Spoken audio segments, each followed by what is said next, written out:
Hi hello ನಮಸ್ಕಾರ ಗೆಳೆಯರೆ, ಎಲ್ಲ ಚೆನ್ನಾಗಿದ್ದೀರಾ? ಎಲ್ಲ ಚೆನ್ನಾಗಿದ್ದೀರಾ ಅಂತ ಭಾವಿಸಿದ್ದೀನಿ. ಈಗ ನಾನು ಬನ್ನರ್ಘಟ್ಟದಲ್ಲಿರುವಂಥ ಚಂಪಕಧಾಮ ಸ್ವಾಮಿ ದೇವಾಲಯಕ್ಕೆ ಬಂದಿದ್ದೀನಿ.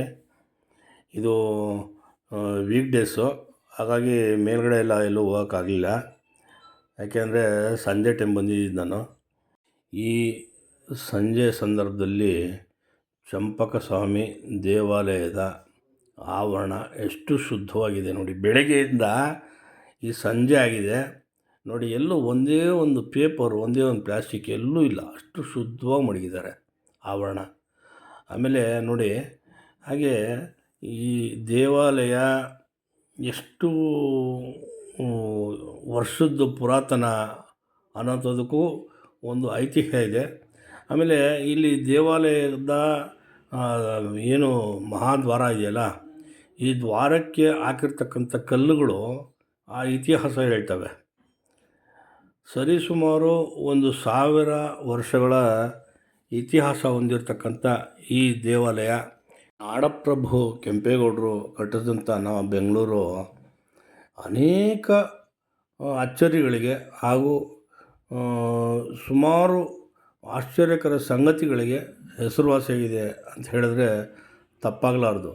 ಹಾಗೆ ಐತಿಹಾಸಿಕ ಒಂದು ಭೌಗೋಳಿಕ ರೀತಿಯಲ್ಲಿ ಐತಿಹಾಸಿಕವಾಗಿ, ಹಾಗೆ ಈ ಸಾಂಸ್ಕೃತಿಕವಾಗಿ ಬೆರೆತ್ಕೊಂಡಿರ್ತಕ್ಕಂಥ ಈ ಬೆಂಗಳೂರಿಗೆ ಅಂಟಿಕೊಂಡಿರ್ತಕ್ಕಂಥ ಬನ್ನರಘಟ್ಟ, ಇಲ್ಲಿ ನ್ಯಾಷನಲ್ ಫಾರೆಸ್ಟ್ ಅಂತ ಹೇಳ್ತಾರೆ. ಅಂದರೆ ಒಂದು ಅರಣ್ಯ ಪ್ರದೇಶ ಇದು. ಈ ಅರಣ್ಯ ಪ್ರದೇಶದಲ್ಲಿ ಇರ್ತಕ್ಕಂಥ ಬನ್ನರಘಟ್ಟ ಚಂಪಕಧಾಮ ಸ್ವಾಮಿ ದೇವಾಲಯ. ಇಲ್ಲಿ ಪ್ರತಿನಿತ್ಯವೂ ಅನ್ನದಾಸೋಹ ಕೂಡ ಇರುತ್ತೆ. ಹಾಗೆ ನೋಡಿ, ಈ ದೇವಾಲಯದಲ್ಲಿ ಹೋಗ್ತಾ ಇದ್ದಂಗೆ ಒಂದು ಮಾಂಗಲ್ಯ ಧಾರಣೆ ಆಗ್ತಾ ಇರ್ತಕ್ಕಂಥದ್ದು ಪಾರ್ವತಿ ಪರಮೇಶ್ವರರಿಗೆ ಅಥವಾ ವೆಂಕಟರಮಣ ಸ್ವಾಮಿ ಇವ್ರಿಗೆ ಆಗ್ತಾ ಇರ್ತಕ್ಕಂಥದ್ದು. ಯಾಕೆ ಅಂತ ಹೇಳ್ತಾ ಇದ್ದೀನಿ ಈ ಮಾತು ಅಂತಂದರೆ, ಇದು ಶುಭ ಸಂಕೇತ. ಅಂದರೆ ಕೇವಲ ಮದುವೆ ಆಗೋರು ಮಾತ್ರ ಅಂತಲ್ಲ ನೋಡಿ. ಇಲ್ಲಿ ಯಾರೋ ಪೂಜೆ ಮಾಡಿಸ್ತಾ ಇದ್ದಾರೆ, ಒಂದು ಚಂಪಕಧಾಮ ಸ್ವಾಮಿ ಯಾಗವನ್ನು ಮಾಡಿಸ್ತಾ ಇದ್ದಾರೆ. ಇವೆಲ್ಲ ನೋಡೋದು ಭಾಗ್ಯ ನಿಜವಾಗ್ಲೂ. ಈ ಸ್ವಾಮಿ ಸರಿಸುಮಾರು 1000 ವರ್ಷಗಳ ಐತಿಹ್ಯ ಹೊಂದಿರತಕ್ಕಂಥ ದೇವಾಲಯ. ಹಾಗೆ ನೋಡಿ, ಇದು ತಮಿಳು ರಾಜರು ಕಟ್ಟಿಸಿರ್ತಕ್ಕಂಥ ದೇವಾಲಯ. ಹಲವಾರು ವೈಶಿಷ್ಟ್ಯಗಳನ್ನು ಹೊಂದಿರತಕ್ಕಂಥ ಈ ದೇವಾಲಯ ಅನೇಕ ಕುಲಗಳ ಕುಟುಂಬದ ಆರಾಧ್ಯ ದೈವವೂ ಹೌದು ಅಂತೇಳಿದ್ರೆ ತಪ್ಪಾಗಲಾರ್ದು. ಈ ದೇವಾಲಯವು ಹೊಯ್ಸಳ ಸಾಮ್ರಾಜ್ಯದ ಸಾಮಂತ ಅರಸನಾಗಿದ್ದ ಪಟ್ಟಾಭಿರಾಮನ್ ಅನ್ನುವಂಥ ತಮಿಳು ರಾಜನು ನಿರ್ಮಿಸಿರ್ತಕ್ಕಂಥದ್ದು. ಈ ರಾಜನು ಕಟ್ಟಿಸಿರುವಂಥ ಈ ದೇವಾಲಯಕ್ಕೆ ಅನೇಕ ಶಿಲಾಶಾಸನಗಳು ನಮಗೆ ಆಧಾರವಾಗಿ ಸಿಗುತ್ತವೆ. ಹಾಗೆ ಇದರೊಟ್ಟಿಗೆ ಇದರಿಂದ ಮೇಲ್ಭಾಗದಲ್ಲಿ, ಅಂದರೆ ಬೆಟ್ಟದ ಮೇಲ್ಭಾಗದಲ್ಲಿ ಲಕ್ಷ್ಮೀ ನರಸಿಂಹಸ್ವಾಮಿ ದೇವಸ್ಥಾನ ಇದೆ. 2 ಕಿಲೋಮೀಟ್ರ್ ಹೋಗಬೇಕು. ಅದರಿಂದ ಆಚೆಗೆ ಒಂದು ಅರ್ಧ ಕಿಲೋಮೀಟ್ರಲ್ಲಿ ಪುಷ್ಕರಣಿ ಒಂದು ಕೊಳ ಇದೆ. ಅಂದರೆ ಈ ಕೊಳದಲ್ಲಿ ತುಂಬ ಆಶ್ಚರ್ಯಕರ ಸಂಗತಿ ಇದೆ ಅಂತೇಳಿದ್ರೆ ತಪ್ಪಾಗಲಾರ್ದು. ಕಾರಣ ಹೇಳ್ತೀನಿ ಮುಂದೆ. ಇಲ್ಲಿ ಭಕ್ತಾದಿಗಳು ಯಾವುದೇ ರೀತಿ ಕೋರಿಕೆಗಳನ್ನ ಕೋರ್ಕೊಂಡ್ರೂ ಕೂಡ ಈಡೇರುತ್ತೆ. ಇದು ತುಂಬ ಪವರ್ಫುಲ್ ದೇವಸ್ಥಾನ ಅಂತ ಕೂಡ ಹೇಳ್ತಾರೆ. ಇಲ್ಲಿಂದ ಈ ದೇವಾಲಯದ ಪಕ್ಕದಲ್ಲಿ ಬೆಟ್ಟದ ಮೇಲೆ ಒಂದು ದಾರಿ ಇದೆ. ಆ ದಾರಿಯಲ್ಲಿ ಹೋದರೆ ಮೇಲ್ಗಡೆ 2 ಕಿಲೋಮೀಟ್ರ್ ಹೋಗಬೇಕು. ಅಲ್ಲಿ ಲಕ್ಷ್ಮೀ ನರಸಿಂಹಸ್ವಾಮಿ ದೇವಾಲಯ ಕೂಡ ಇದೆ. ಹಾಗೆ ಈ ದೇವಾಲಯವನ್ನು ದರ್ಶನ ಮಾಡಿಕೊಂಡು ಆ ತಾಯಿಯನ್ನು, ನರಸಿಂಹಸ್ವಾಮಿಯನ್ನು ಪೂಜಿಸ್ಕೊಂಡು ಅಲ್ಲಿಂದ ಮುಂದಕ್ಕೆ ಹೋಗಬೇಕು. ಅಲ್ಲಿಂದ ಒಂದು 400-500 ಅರ್ಧ ಕಿಲೋಮೀಟ್ರ್ ಒಳಗಡೆ ಇರ್ತಕ್ಕಂಥದ್ದು ಪುಷ್ಕರಣಿ. ಈ ಪುಷ್ಕರಣಿಯಲ್ಲಿ ಮಿಂದು ಇದ್ದರೆ ನಮ್ಮ ಪಾಪಗಳೆಲ್ಲ ಪುನೀತವಾಗ್ತವೆ ಅನ್ನೋಂಥದ್ದು ಒಂದು ನಂಬಿಕೆ. ಹಾಗೆ ನೋಡಿ, ಈ ಪುಷ್ಕರಣಿ ಬಗ್ಗೆ ಒಂದು ದೊಡ್ಡ ಕಥೆ ಇದೆ. ಚಂಪಕಧಾಮ ಸ್ವಾಮಿ ದೇವಾಲಯವನ್ನು ದೇವ್ರ ದರ್ಶನ ಮಾಡಿ ನಾವೇನು ಕೋರಿಕೆ ಕೇಳ್ಕೊಳ್ತೀವಿ ಅದು ಕೇಳಿಕೊಂಡು ಅದಾದ ನಂತರ ಬೆಟ್ಟದ ಮೇಲೆ ನರಸಿಂಹಸ್ವಾಮಿ ದೇವಸ್ಥಾನಕ್ಕೆ ಹೋಗಬೇಕು. ಅಲ್ಲಿ 2 ಕಿಲೋಮೀಟ್ರ್ ಹೋಗಬೇಕು. ಆಗ ನರಸಿಂಹಸ್ವಾಮಿ ದೇವಸ್ಥಾನ ಸಿಗುತ್ತೆ. ಅಂದರೆ ಅದೂ ಇದೇ ರಾಜನೇ ಕಟ್ಟಿಸಿರ್ತಕ್ಕಂಥದ್ದು. ಆಮೇಲೆ ಮುಂದಗಡೆ ಪುಷ್ಕರಣಿ ಇದೆ ಅಂತ ಹೇಳಿದ್ನಲ್ಲ, ಆ ಪುಷ್ಕರಣಿ ಕೂಡ ಆ ಸಂದರ್ಭದಲ್ಲಿ ನಿರ್ಮಾಣ ಆಯಿತು ಏನು ಅಂತ ಗೊತ್ತಿಲ್ಲ. ಬಟ್ ಇದಕ್ಕೆ ಪುರಾಣದ ಐತಿಹ್ಯ ಇದೆ.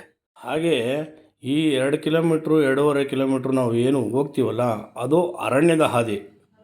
ಮೊದಲೇ ಬನ್ನರ್ಘಟ್ಟ ಕಾಡು ಅವೆಲ್ಲ. ಅದರಲ್ಲಿ ಈ ಅರಣ್ಯದ ಹಾದಿಯಲ್ಲಿ ಒಬ್ಬರು ಇಬ್ಬರು ಹೋಗೋ ಹಾಗಿಲ್ಲ. ಹೋಗ್ಬೋದು ಧೈರ್ಯ ಇದ್ದವರು, ಇಲ್ಲದಿದ್ದರೆ ಇಲ್ಲ. ಆದರೆ ವೀಕ್ ಡೇಸಲ್ಲಿ ಯಾರೂ ಹೋಗಲ್ಲ. ಶನಿವಾರ ಭಾನುವಾರ ಜನ ಇರ್ತಾರೆ, ಆಗ ಹೋಗ್ಬೋದು. ನಾವು ಸಂಜೆ ಆಗಿದ್ದರಿಂದ ನಾವು ಹೋಗೋದಕ್ಕಾಗಲಿಲ್ಲ, ಹೋಗುವಂಥ ಸಾಹಸಕ್ಕೂ ಕೈ ಇಕ್ಕಲಿಲ್ಲ. ಮುಂದೊಂದು ದಿನ ಅದನ್ನೆಲ್ಲ ತೋರಿಸ್ಕೊಡ್ತೀನಿ. ಈಗ ಅರಣ್ಯದ ಹಾದಿಯಲ್ಲಿ ಹುಲಿ ಬರ್ಬೋದು, ಚಿರತೆ ಬರ್ಬೋದು, ಕರಡಿ ಬರ್ಬೋದು, ಆನೆ ಬರ್ಬೋದು. ಈ ರೀತಿ ಆ ಬನ್ನರ್ಘಟ್ಟ ಫಾರೆಸ್ಟ್ನಲ್ಲಿ ಏನು ಪ್ರಾಣಿಗಳಿದೆ, ಕಾಡು ಪ್ರಾಣಿಗಳು ಯಾವುದಾದ್ರೂ ಬರ್ಬೋದು. ಹಾಗಾಗಿ ಒಬ್ಬೊಬ್ಬರೇ ಹೋಗಕ್ಕೆ ಹೋಗಬೇಡಿ ಅನ್ನೋದು ನಮ್ಮ ಕಳಕಳಿ. ಈ ಸುವರ್ಣಮುಖಿ ದೇವಾಲಯ ತುಂಬ ಪುರಾತನವಾದದ್ದು. ಹಾಗೆ ಈ ದೇವಾಲಯದಲ್ಲಿ ಸುವರ್ಣಮುಖಿ ಕೊಳ ಇದೆ. ಈ ಕೊಳ ಕೂಡ ಅಷ್ಟೇ ಪಾವಿತ್ರತೆ ಹೊಂದಿರತಕ್ಕಂಥದ್ದು. ಮಹಾಭಾರತಕ್ಕೂ ಸುವರ್ಣಮುಖಿ ಈ ಕಲ್ಯಾಣಿಗೂ ಒಂದು ನಂಟಿದೆ. ಮಹಾಭಾರತದಲ್ಲಿ ಬರುವಂಥ ಪರೀಕ್ಷಿತ ರಾಜನನ್ನು ಸರ್ಪರಾಜನು ಕೊಂದಿರ್ತಾನೆ. ಹಾಗಾಗಿ ಈ ಪರೀಕ್ಷಿತ ರಾಜನ ಮಗ ಏನು ಜನಮೇಜಯ ಇದನ್ನಲ್ಲ, ಅವನು ಒಂದು ಸರ್ಪಯಾಗವನ್ನು ಮಾಡಿ ಇಡೀ ಸರ್ಪಕುಲವನ್ನೇ ನಾಶ ಮಾಡಬೇಕು ಅಂಥೇಳಿ ಯಾಗವನ್ನು ಮಾಡ್ತಾನೆ. ಈ ಯಾಗವನ್ನು ಕೈಗೊಂಡಾಗ ಜನಮೇಜಯನಿಗೆ ಚರ್ಮರೋಗದ ಕಾಯಿಲೆ ಪ್ರಾರಂಭ ಆಗುತ್ತೆ.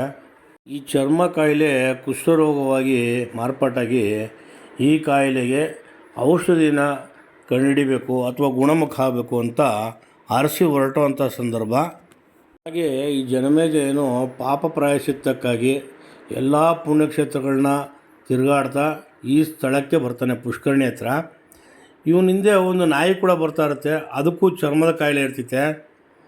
ಅಲ್ಲಿ ಬರ್ತಾ ಬರ್ತಾ ಬರ್ತಾ ಸುಸ್ತಾಗಿ ಒಂದು ಕಡೆ ಏನು ವಿಶ್ರಮಿಸ್ಕೊಳ್ತಾನೆ. ಆ ಸಂದರ್ಭದಲ್ಲಿ ನಾಯಿ ಈ ಪುಷ್ಕರಣಿಯ ಕಡೆ ಬಂದು ಆ ಪುಷ್ಕರಣಿಯಲ್ಲಿ ಮಿಂದು ಏಳುತ್ತೆ. ಹೇಳಿದಾಗ ಅದರ ಚರ್ಮ ಕಾಯಿಲೆ ಸಂಪೂರ್ಣವಾಗಿ ಗುಣವಾಗಿ ಕಾಂತಿಯುತವಾಗಿ ಉಳಿಯುತ್ತೆ ಆ ನಾಯಿ.